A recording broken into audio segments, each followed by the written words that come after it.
Ayun mga kaergan, may ititest tayo ngayon. Airgun lang po yan. Pellet lang po yung bala niya. So, try lang po natin dyan sa may tubig. Di lang po isa pero dalawa sila. Hindi po ito binibenta kasi meron na po may-ari ang mga ito, mga kaergan. So, subukan lang natin dyan sa may tubig mga kaergan.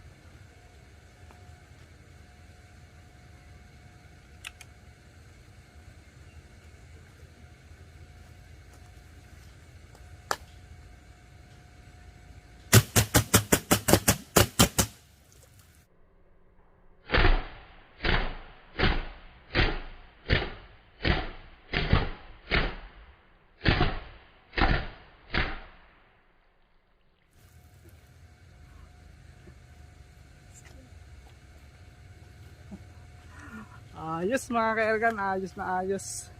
Basang basa na sila.